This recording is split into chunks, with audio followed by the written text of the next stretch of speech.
Mark's Gospel says that John appeared in the wilderness, which has always struck me as an odd verb, as if he popped up out of the sand from nowhere. At any rate, he's there. He's like a roadie who arrives before the concert to set up the microphones, or like somebody who lays a table before the guests arrive. Mark's Gospel is the earliest Gospel. It's the one which Luke and Matthew had in their hand when they were writing their own, and in which there is almost no build-up to the public ministry of Jesus. Where are the shepherds? Where is King Herod? Where is the flight into Egypt? Just a man in the desert, preparing the stage for what is yet to come. He doesn't even get the first line in the Gospel. That's given to the prophet Isaiah. As it is written in the prophet Isaiah, "See, I am sending my messenger ahead of you who will prepare your way. The voice of one crying out in the wilderness, prepare the way of the Lord, make his paths straight." In fact, it's a mix of Isaiah's voice in the wilderness with something from Malachi about a messenger, or perhaps even the book of Exodus about a leading angel. And if you follow all of these source texts back, you find out that they all have a common theme, that things will not remain the same. In the book of Exodus, it is terror and pestilence which precedes the leading angel.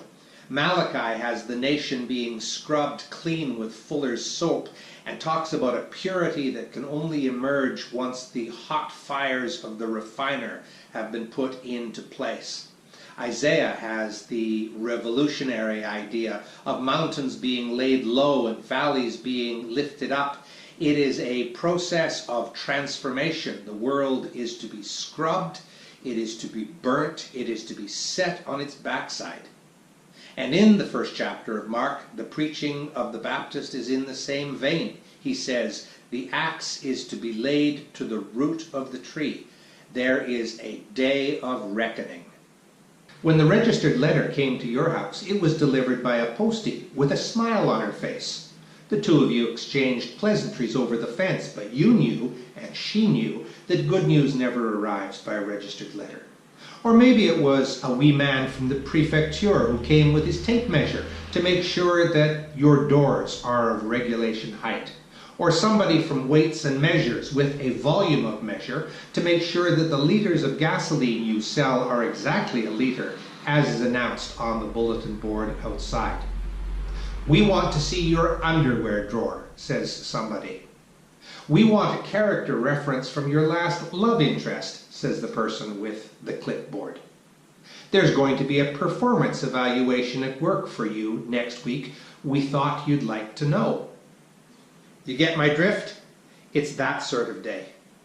You remember that it was late afternoon when the news came to you that you were for it. You can remember that the sun was shining. You can even remember what clothes you were wearing.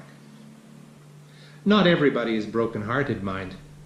Remember that John's words to the Pharisees, "You brood of vipers," are only one side of the coin.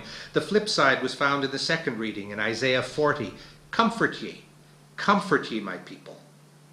Like the folks who've been bumping their heads on your low doors. Like the men and women in your village who have suspected for years that you've been giving short measure at the gas pumps, but hey, you're the only station in town. And that last love interest of yours, she thinks you're an absolute heel and has been hoping for the day when somebody called you on it. And what about that performance evaluation at work? Maybe it's just the ticket. Your co-workers know that you've been getting away for years with blue murder and that it has poisoned the morale on the floor. What's bad news for you is good news for them. So why is it not good news for you? It would be. There are people out there who love you who would say it could be if you would let the knife carve away from you much of what is hurtful or wasteful or frivolous, if you would look beyond your own interests, which is a terribly difficult thing to do, but let's not be overly dramatic. People do it all the time. You could run away. You could pretend. You could hide. You could fight back. Or you could just not show up. and so avoid being laid bare by this amalgam of good news and bad. But people are in the main pretty courageous.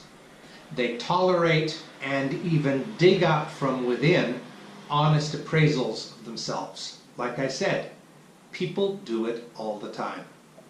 I need to underline that the preaching of John the Baptist in Mark's Gospel is not the opening act of a program of self-improvement for moderns. John stands at the turning of the age. God is approaching his people, and a whole host of characters, the usual suspects and the unusual, open themselves up to that approach. They show courage. They demonstrate acts of repentance. They extend themselves in faith. And they become not only witnesses, but participants as God restores, reforms, and reinstates creation in all its beauty. So who will show up? Who will be in attendance? Subsequent chapters of Mark's Gospel have Jesus telling parables and teaching and preaching. He preaches on hillsides. He preaches from boats. He preaches in village squares. He preaches in private homes. He's fishing. For whom? For you? For people more deserving than you? Jesus is casting his net out into the sea. He's chucking his lure out. He is throwing out the option to come out and be present and be part of his kingdom. And there is nobody, no matter how compromised, who is excluded from that invitation. You could be there. At long last, this tumbling of mountains and lifting up of valleys could be good news for you. If you are hungry enough to be a part of that movement of God in history, you will be there, in spite of yourself, in spite of your experience the last time you tried. You could be so struck by the promise of life that all of your excuses for being a no-show could wither away. When the scrubbing is done, and when the fire has done its work in you, you won't be missing much, and you will have gained everything.